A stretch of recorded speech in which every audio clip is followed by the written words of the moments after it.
And honestly, if your cabinets are in decent shape, you don't need to go and hire a kitchen designer to have somebody completely rehaul your kitchen. You That don't have part. to. You can really, really clean it up, get it more modern and contemporary, and use those extra funds to maybe spread somewhere else or just keep in your pocket. My name is Kevin McIntosh, and this is the Closing Table, where we talk to experts about their experience in real estate all across the country. Let's go.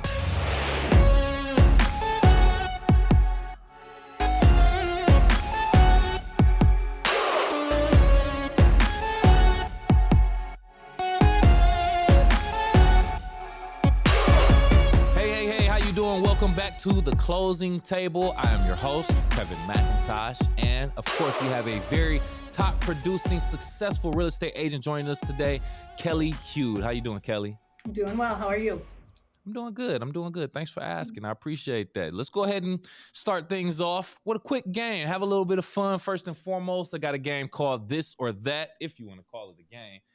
It's actually a quick game. I have some real estate words and or phrases kind of conflicting with each other, but I just want you to choose one. And you can Okay. tell us why you chose it if you want. It's based off whatever characteristics, merits, whatever you think. All right? You Okay. ready? All right. First one. Homeowner's insurance or home warranty? Ooh, home warranty. Okay. All right. We'll leave it at that then. Okay. Front yard or backyard? Backyard. Interesting. Renovate the kitchen or renovate the bathroom? Kitchen. No thought to that. Okay. Love it. Last one. I'm interested in hearing your answer. House hacking or the Burr method? BRRRR. Do I have to choose one of those? This or that? All right. I guess house hacking. Okay. Okay. Yeah. You want to explain that? You want to explain why you were in the toss up or why you chose that? Well, I was in the toss up because I've never really heard of either of those. So I'm interested Ah, to get an explanation of what either of those mean. okay, okay. So the house hacking is a method that I like. Actually, it's where you would purchase a multi-family home, a duplex, triplex, or something of that nature. And as the owner, you would not only occupy that, but you would collect the rent from the other On the tenants other to side. help actually Hmm. correct, to actually pay for your Gotcha. mortgage, to help Yep. you house hack and or live for free is what they say. And the Burr method would be if I'm not mistaken, the buy, rehab, rent out, refinance, and repeat method, if I'm not Gotcha. mistaken. More of the So investor side of things. Gotcha. correct, Yep. correct. Okay, Yep. cool, Hmm. cool. Interesting way to start off the show. I Yep. appreciate you for playing our game with us, Kelly. So let's go ahead and move on. I want to know about you first. Take some time, 60 seconds or less if you can. Tell us, who is Kelly Hude outside of real estate? Oh, that's easy. Kelly Hughes is a mom. I Mm-hmm. have two very, very busy children. They both do sports. So I'm at a baseball field about 3 nights a week. If I'm Okay. not at a baseball field, I'm on a basketball, at a basketball court. Yep, yep. Yeah, so we're very busy. We also are cheerleaders in our family. So I actually coach sideline cheer at Mason High School. And Okay. my daughter has been a cheerleader since she was 5 years old. So we are sports. We're a sports family. So Love it. yep, yep, Nice. All yep. right. Cool. Cool. And speaking of, you spoke on it briefly. Mason is a school that you're actually a coach at. But can you describe your current market geographically, and then give any other details regarding the market you serve? Yep. So I'm a resident of Mason, Michigan. Mhm. And I actually grew up there too. I graduated from high school there. So that is where I do a lot of business, but I also do all areas in the Lansing area. So I always tell everyone I do Ingham, Eaton, Clinton County. Mhm. But I'm also licensed in the state of Michigan.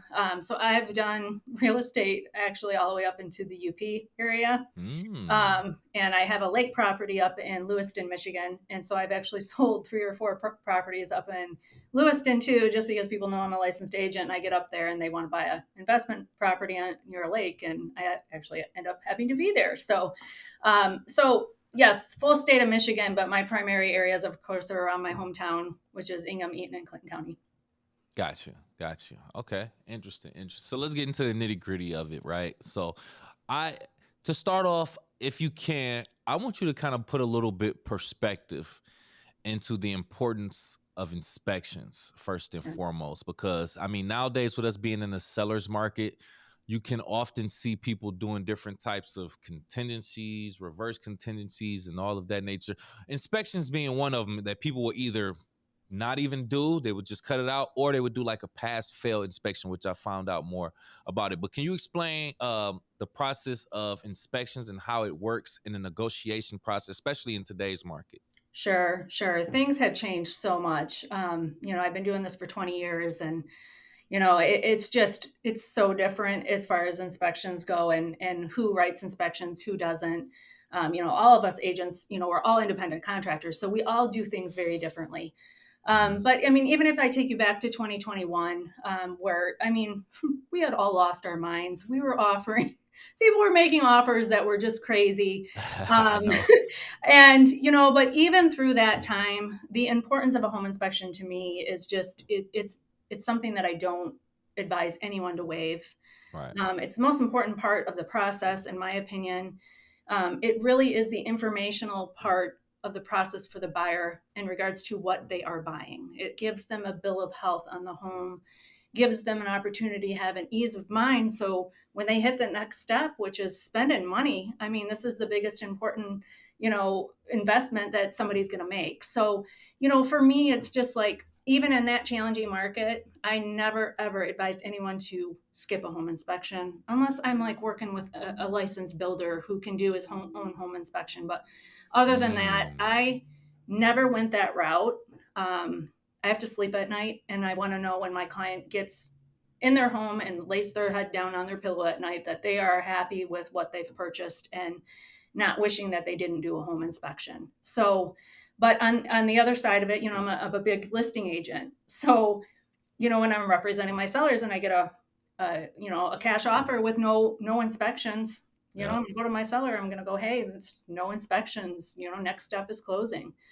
So there is two sides of the coin as far as Right. agency goes, when I'm working for a buyer's agent, when I'm working for a seller's agent. But as a buyer's agent, I never, ever recommend waiving a home inspection. Right, right, right. And you shouldn't. I definitely, I would hope no real estate agents actually push for that, especially if you're representing the buyer. But, Correct. to each his own ultimately. Um, you mentioned something in regards to improvements can save you money on your taxes, if I'm not mistaken. Can you talk about what improvements to a home can save you money on your taxes? Yeah, I mean, there are different ones. There's some energy efficiency ones that, you can claim on your taxes. And honestly, they change all of the time. There'll be Mm-hmm. a tax credit that, the government will issue on certain things. But again, I always advise everyone, before you do something, check with your accountant, because Mm. those laws can come into effect and then they can be dropped or changed depending upon what's going on, in our political world. So, a lot of times, you'll find people with, that buy an energy efficient furnace, or they put on a fireplace that, offers some energy efficiency, or, a fridge that could offer energy efficiency. Mm. So those type of things, can definitely come into play. But I always advise everyone, check with your accountant before you think that you're going to get a big chunk of change back. Got you, got you. Okay, so I feel like with that being said, let's kind of differentiate the two between maybe an improvement and a repair. Can you break down the two for our Absolutely. audience? Yes. Absolutely. So, an improvement, this is one of the things I do as a listing agent. An improvement is something like, when I go in for a listing appointment, we sit down and literally go, through the updates that they've done. And then I Mm-hmm. do a walkthrough with them, and I kind of help them divide and conquer, and, to get the house ready for the market. So, for instance, an improvement's going to be, hey, you retiled the bathroom, ripped up the vinyl, you retiled the bathroom. It aesthetically looks so much better. I mean, that's a nice improvement. Kitchen counters, nice improvement. And you're going to make a renovation on a home. Focus on the kitchen first, and then the bathrooms. That's kitchens and Mm. baths sell homes. There So you I go. definitely, always advise people to do that. But also when they're walking out the door, I also try to make sure that they're not spending an astronomical amount of money because they're not going to get it back. Right, right. So, but a repair would be, walking into, the basement and the furnace isn't working. I mean, obviously that's a repair that we can't live with when we're going to put the home on the market. We can't go, hey, buy this house, but the furnace doesn't work. So that type of repair, roof leak, anything like that, that's going to be something you're going to want to fix. You're going to want to make sure all your appliances are working. I mean, a dishwasher you can get away with, but Right. major Okay. appliances and things like that, major roof leaks or anything like that, you're going to want to fix. Makes sense. I mean, I feel like it would take a little bit of common sense to know that a repair is actually fixing something that's broke. An improvement is it's not broke. You're just literally improving it. You're advancing it. You're making it better, upgrading it in, Correct. in a sense. Upgrade. So Yes. yes, Yes. thanks for Mhm. clarifying that for our audience. Sure. Regarding remodels, though, a lot of people who may not even have that experience with remodeling could find themselves doing some remodeling. In regards to your experience, your clients, are there any common mistakes you see people make when they remodel their property? Yes. The most common mistake is people tend to go over budget. And you have to be very careful too when you're going to relist a property. You got to make sure that you're not going to price yourself out of the neighborhood or out of the geographical area of what Mm, things are going for. So you want to be really careful with how much money you're spending and how much you expect to get back because the market conditions can change. Number one. right. Number two, if we're not in a top of the line quartz countertop neighborhood, then don't do that. Don't do that. Look to a real estate agent to come over and go, okay, they'll be beautiful, but if you plan on selling in the next 3 to 5 years, I wouldn't dump a bunch of money into this because you're probably not going to get it back. So Right. I think people sometimes they want it to look good, which is great, and it's great for resale, but you have to be mindful of a budget and what you're going to spend and what a potential sales price you're going to get out of it. hmm See, I learned that myself not too long ago here on the closing table that you do have to keep in mind the comps. Ultimately, different Yes, homes in the neighborhood and what they may or may not look like or what their value is. You don't want to, like you said, price yourself out of the neighborhood, which is correct. essentially making improvements and upgrades and remodels that brings your house way more valuable than that neighborhood is valued at. So, Right, exactly. yeah, Exactly. yeah. Yep. I love learning that lesson. Yeah, I Yeah, love learning well, that lesson. it's expensive college, but yeah. You have knowledge. You have knowledge on since you already spoke on. You can possibly go over budget when you're doing remodeling and stuff like that. We already know kitchen and bathrooms are two key places that you want to do things like that when you're remodeling. But can you speak on ways that you can maybe improve and or remodel the kitchen without spending tens and thousands of dollars? Yes, yes, this is actually one of my specialties. So, kitchens, because they sell homes, there's a lot of little things you can do with your kitchen. So, let's say you don't want to do quartz countertops, but your countertops okay. Okay. Um, get a beautiful backsplash.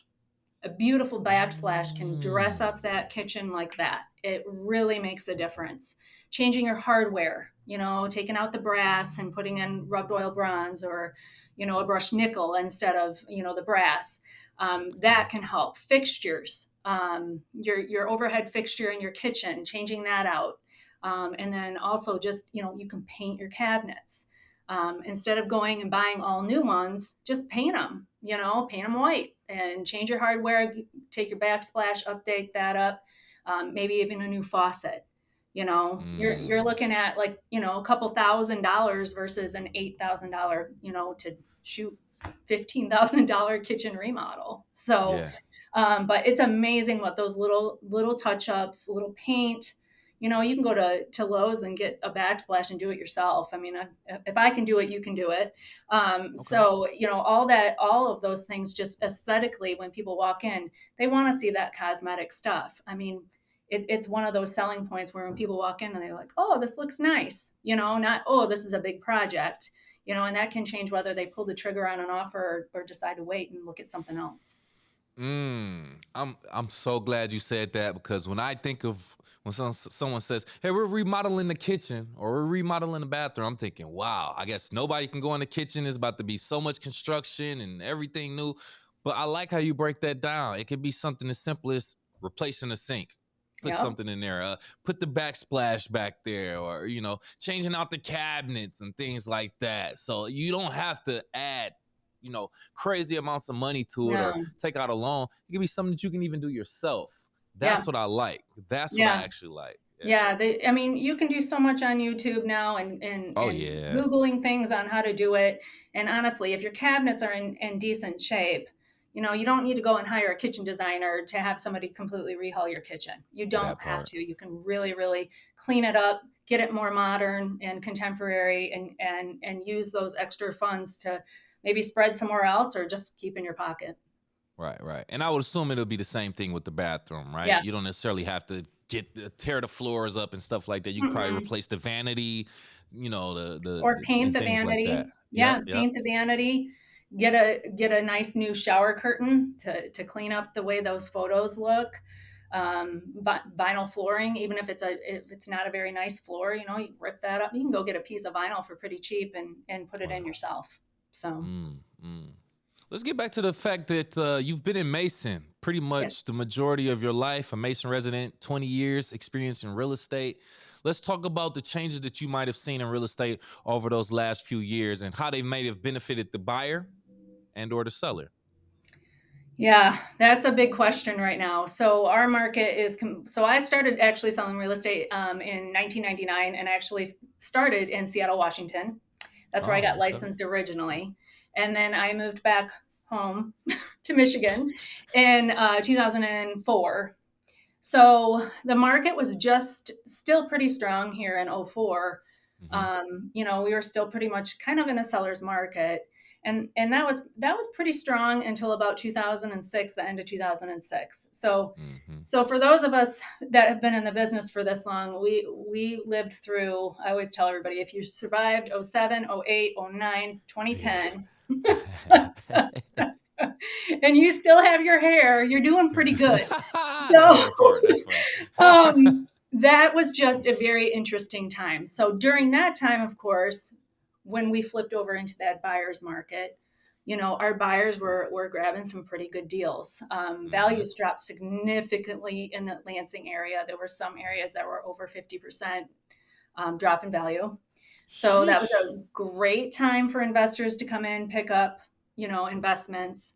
But on the flip side of that, I have to tell you, as a seller's agent during that time, it was very sad. A lot of Yeah. people were very upside down. Hmm. Had lost jobs. I used to take tissues to my listing appointments because it was very sad. People would cry, lost What? jobs, upside down, having to bring $30,000 to the table to get out of their home without having to file foreclosures or bankruptcies. Whew. You had families separated because the dad was working down in Ohio and the mom was still here with the kids. It was very, very hard. And Man. and then I'm still trying to make a living. So I'm still having to Hmm. charge a commission because I have bills too. And it was just a really trying time, but it was a great time for a lot of my buyers to buy at a discounted, purchase price. It was Oh great. yeah.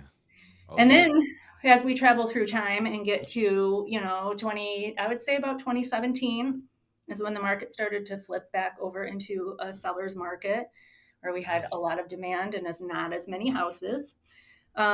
So then at that time, everybody I sold to back in the down market were now listing and calling me back. Mm. And it was a very actually rewarding time and still is. We're still there. A very Right, rewarding right, time for me because my clients are walking away with some pretty significant equity. right.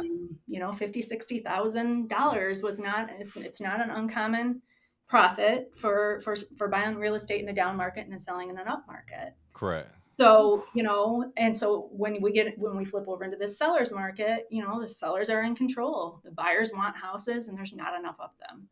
So on that side of the coin, as a buyer's agent in this time that we're in now, it's more challenging because they're Hmm. fighting for houses and they're not getting them.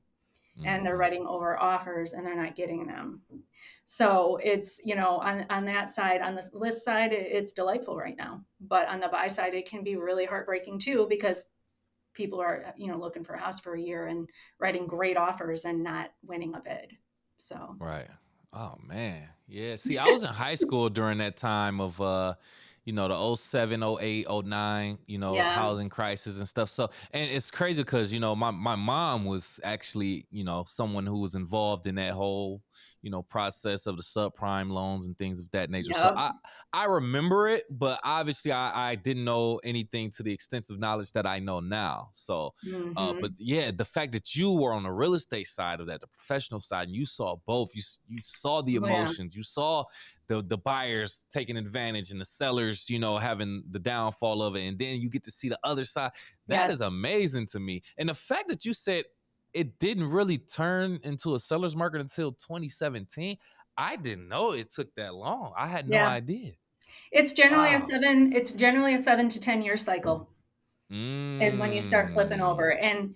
and that is why it's very confusing right now, because we really should Right. starting to flip. And since the interest rates have gone up, just as being in the business for a while, was very prepared for things to start changing. But I gotta say, like, I feel like I'm very knowledgeable in my career, but right now I just feel like I don't really know what's going to happen.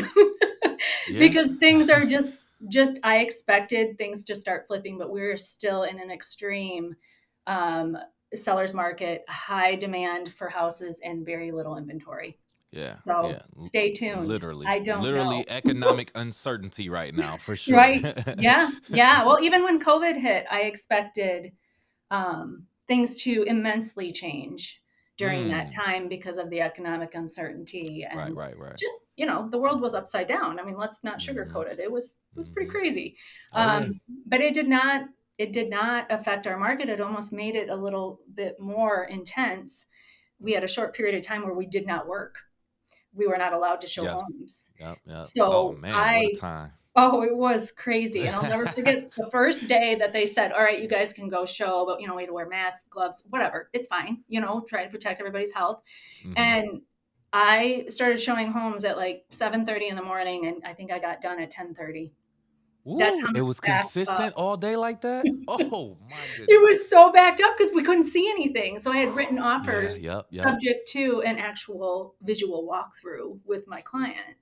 And so I had all this stuff just basically all backed up. And the Mhm. first day we could go see something, everybody was like, I want to go see tomorrow. I'm ready. So Yeah. I'm ready. Oh man.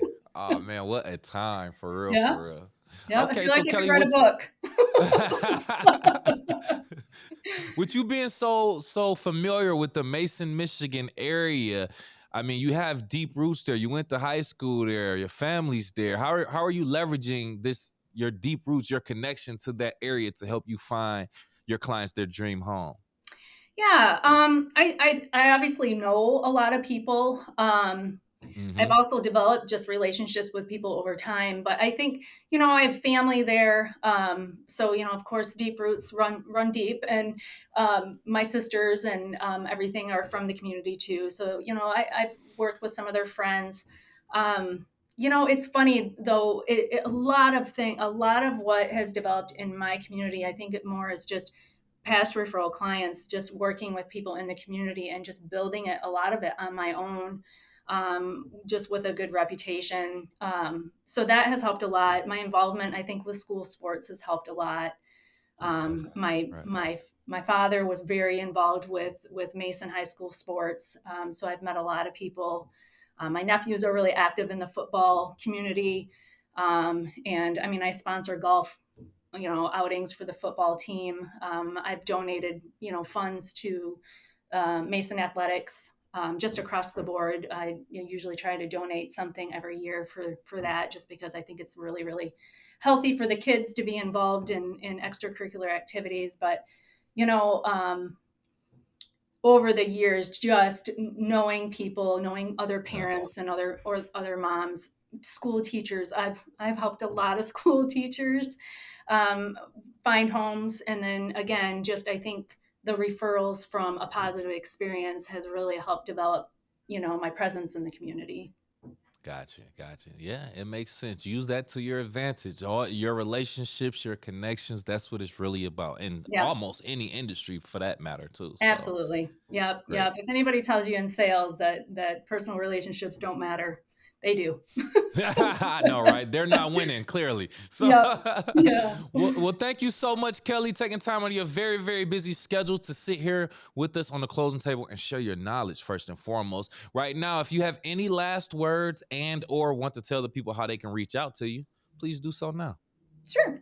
Sure. My name's Kelly Hude. I'm with Remax Real Estate Professionals. I've been with the company for 18 years. I have lots of experience with buyers, sellers. I also have a new construction background. I worked for a builder for 3 to 4 years here in the Okemos area. So, Okay. yeah, I have extensive support here at Remax, and I also have extensive documentation to provide first-time home buyers. So be happy to help you. Cell phones 517-525-0335, and please reach out. I'll get right back to you.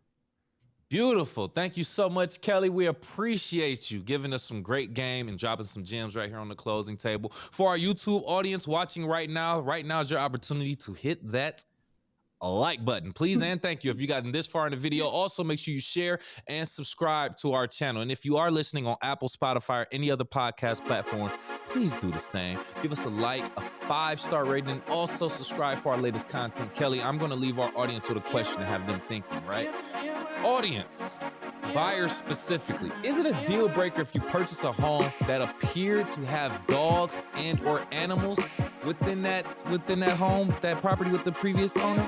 Don't tell us now. Leave them in the comments below. Besides that, we'll talk to you next time.